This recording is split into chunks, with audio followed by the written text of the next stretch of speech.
Welcome to another edition of The Brush of Greatness.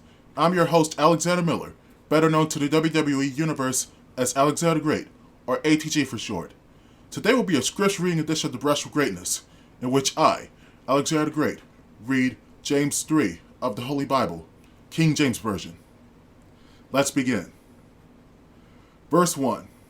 My brethren, be not many masters, knowing that we shall receive the greater condemnation. Verse 2. For in many things we offend all.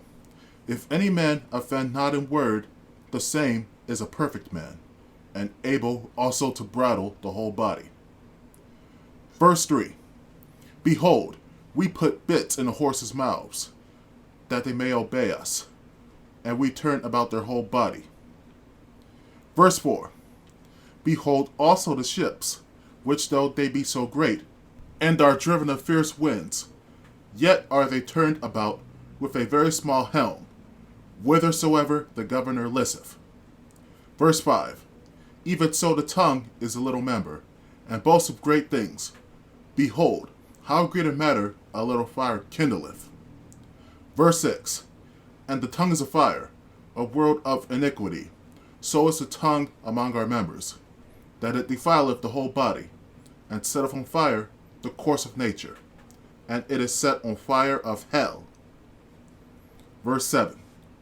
For every kind of beasts, and of birds, and of serpents, and of things in the sea, is tamed, and hath been tamed of mankind.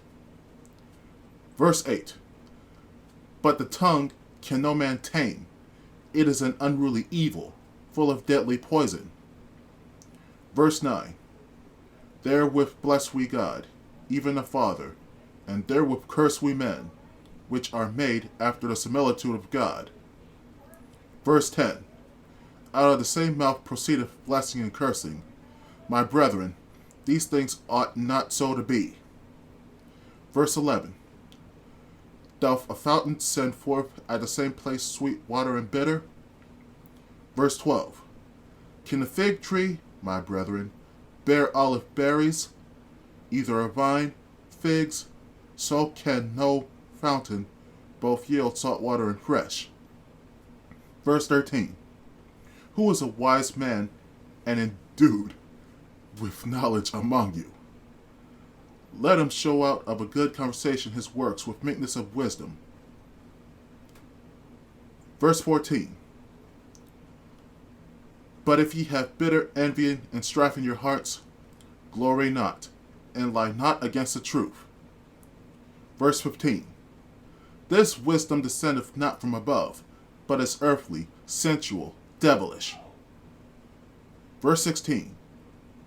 For where envying and strife is, there is confusion and every evil work. Verse 17. But the wisdom that is from above is first pure, then peaceable, gentle, and easy to be entreated, full of mercy and good fruits, without partiality, and without hypocrisy. Verse 18. And the fruit of righteousness is sown in peace of them that make peace. Well, that's it for today's edition of The Brush of Greatness. The next edition of The Brush of Greatness will be where I, Alexander the Great, read The Strange Case of Dr. Jekyll and Mr. Hyde, Chapter 6. Feel free to follow me on Twitter at WWETheAlexander. Follow me on Instagram at AlexanderGreat_ATG. Follow me on YouTube and like, comment, share, and subscribe. This has been The Brush of Greatness. Peace. Alexander out.